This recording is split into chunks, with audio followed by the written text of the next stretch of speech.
Hola amigos, en esta ocasión comentaré sobre los contratos de arrendamiento, procesos de lanzamiento y desalojos durante la pandemia por coronavirus COVID-19, que es la crisis de salud global que define nuestro tiempo y el mayor desafío que hemos enfrentado desde la Segunda Guerra Mundial.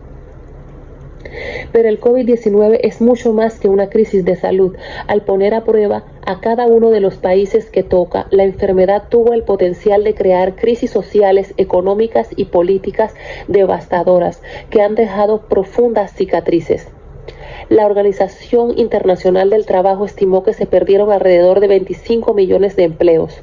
A raíz de esta crisis sanitaria y a la declaratoria de estado de emergencia nacional dictada en marzo del 2020 en nuestro país, el gobierno nacional se vio en la necesidad de pronunciarse sobre ciertos aspectos relacionados a los contratos de arrendamiento, procesos de lanzamiento y desalojo.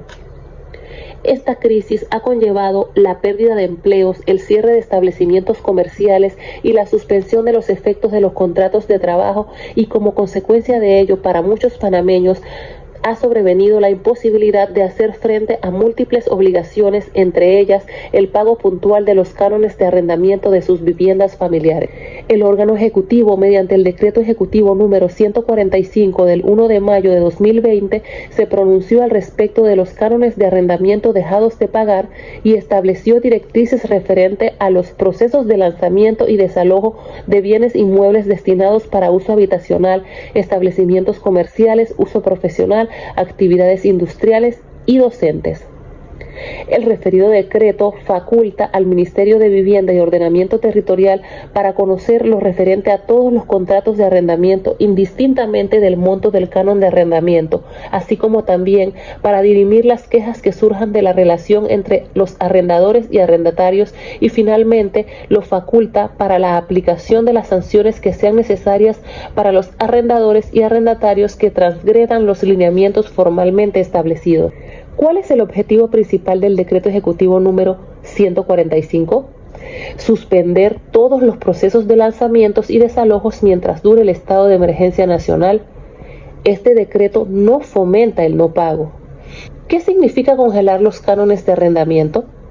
El decreto reconoce la existencia de una relación contractual de arrendamientos mediante la cual existen obligaciones recíprocas, por lo que no debe entenderse como la extinción o condonación de las deudas. El congelamiento de los cánones no significa autorización para no pagar, solo limita el incremento de la letra mensual mientras dure la emergencia nacional. ¿Dónde deben acudir los arrendadores y arrendatarios para lograr entendimientos de arreglos de pago pasada la emergencia nacional?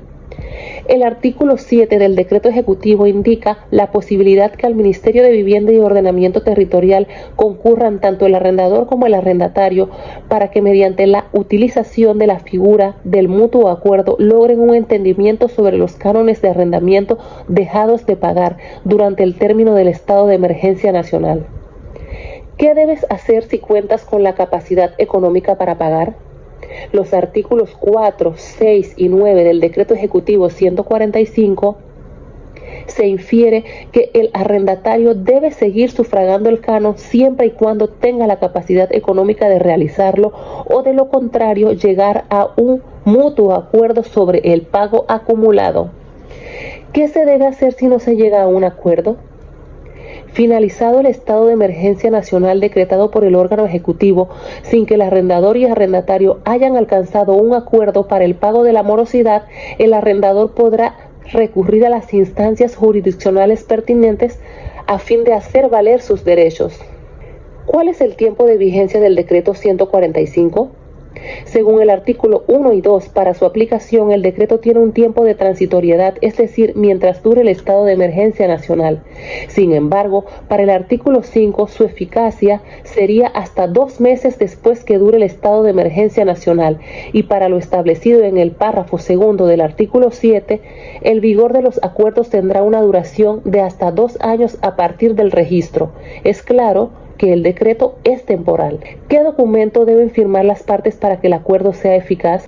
Para que los acuerdos sean fundados en base al decreto ejecutivo, la Dirección General de Arrendamientos creó un formato único denominado Acuerdo de Arrendamiento en virtud del decreto número 145, el cual será registrado en la Dirección General de Arrendamientos para su validez. El decreto 145 fue modificado por el decreto ejecutivo número 314 del 7 de agosto de 2020, aclarando aspectos como los arrendamientos que sean afectados por COVID-19, los arrendamientos comerciales, las propiedades horizontales y la opción de llevar ante la justicia ordinaria los casos por negarse a pagar los cánones de alquiler e incumplimiento del mutuo acuerdo.